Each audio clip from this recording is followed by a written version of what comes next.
បេក្ខភាពទូតអាមេរិកប្រចាំប្រទេសថៃប្រាប់ត្រាំឲ្យរាជធានីបាងកកទទួលខុសត្រូវចំពោះឧក្រិដ្ឋកម្មសង្គ្រាមនិងផ្ដាល់សំណង$300,000 លានដល់កម្ពុជា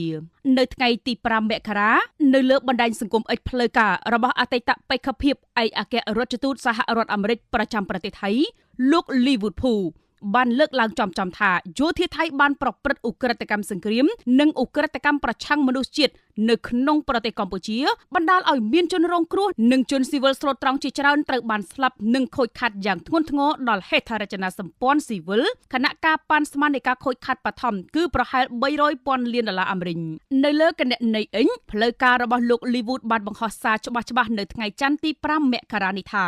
យោធាថៃបានប្រព្រឹត្តឧក្រិដ្ឋកម្មសង្គ្រាមនិងឧក្រិដ្ឋកម្មប្រឆាំងមនុស្សជាតិនៅក្នុងប្រទេសកម្ពុជាហើយគេក៏នៅចាំបានផងដែរថាក្នុងលិខិតទៅកាន់ប្រធានាធិបតីអាមេរិកលោក Lee Wood បញ្ជាក់ថាខ្ញុំសរសេរដោយក្តីគោរពយ៉ាងជ្រាលជ្រៅបំផុតដើម្បីចែករំលែកការសង្កេតលើការវិវត្តថ្មីនៅអាស៊ីអាគ្នេយ៍ដើម្បីលើកទឹកចិត្តដល់ការពិចារណាយ៉ាងស៊ីជម្រៅអំពីព្រះរាជាណាចក្រកម្ពុជាក្នុងនាមជាដៃគូដ៏មានតម្លៃក្នុងការជំរុញផលប្រយោជន៍ជាយុទ្ធសាស្ត្ររបស់សហរដ្ឋអាមេរិកចំនួនព្រំដែនឆ្នាំ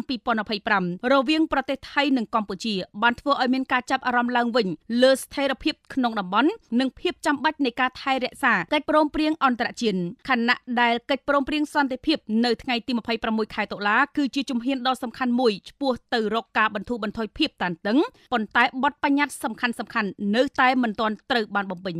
ក្នុងលិខិតបន្ថែមថាអរិយាប័ត្រការទូតជាបន្តរបស់ប្រទេសថៃរួមទាំងការចូលរួមកាន់តែខ្លាំងឡើងជាមួយរដ្ឋធានីប៉េកាំងជុំវិញដំណើរទស្សនកិច្ចកាលពីថ្ងៃទី13ខែវិច្ឆិកាឆ្នាំ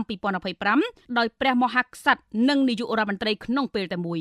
នេះគូសបញ្ជាក់បន្ថែមទៀតអំពីតម្រូវការសម្រាប់ការវិតម្លៃដោយប្រុងប្រយ័ត្នអំពីទិសដៅយុទ្ធសាស្ត្ររយៈពេលវែងរបស់ខ្លួនផ្ទុយទៅវិញប្រទេសកម្ពុជាបានបង្ហាញពីការបដិញ្ញាចិត្តប្រកបដោយស្ថាបនាចំពោះបទកថាអន្តរជាតិក្នុងការពង្រឹងទំនាក់ទំនងរបស់ខ្លួនជាមួយសហរដ្ឋអាមេរិកលិខិតរបស់លោក Lee Wood ទៅកាន់ប្រធានាធិបតីបង្ហាញបន្ថែមថានាយករដ្ឋមន្ត្រីហ៊ុនម៉ាណែតជានិស្សិតបញ្ចប់ការសិក្សាពីសាលាយោធា West Point សហរដ្ឋអាមេរិកបានជំរុញកំណែទម្រង់អភិបាលកិច្ចគាំទ្រការអភិវឌ្ឍស្ថាប័នប្រជាធិបតេយ្យនិងបានសម្ដែងចំណាប់អារម្មណ៍យ៉ាងច្បាស់លាស់និងស៊ីសង្វាក់គ្នាក្នុងការពង្រឹងកិច្ចសហប្រតិបត្តិការទ្វេភាគីទីតាំងយុទ្ធសាស្ត្ររបស់ប្រទេសកម្ពុជាក្នុងការពង្រីកសក្តានុពលសេដ្ឋកិច្ចនិងភាពជាអ្នកដឹកនាំនយោបាយដែលកំពុងវិវត្តបង្ហាញពីឱកាសទាន់ពេលវេលានិងពង្រឹងតម្លៃរួមនិងពង្រឹងវត្តមានរបស់សហរដ្ឋអាមេរិកនៅក្នុងតំបន់ Indo-Pacific ខ្ញុំសូមលើកទឹកចិត្តដោយការគោរពដល់លោក Donald Trump ឲ្យបន្តការចូលរួមកាន់តែប្រសើរឡើងជាមួយប្រទេសកម្ពុជា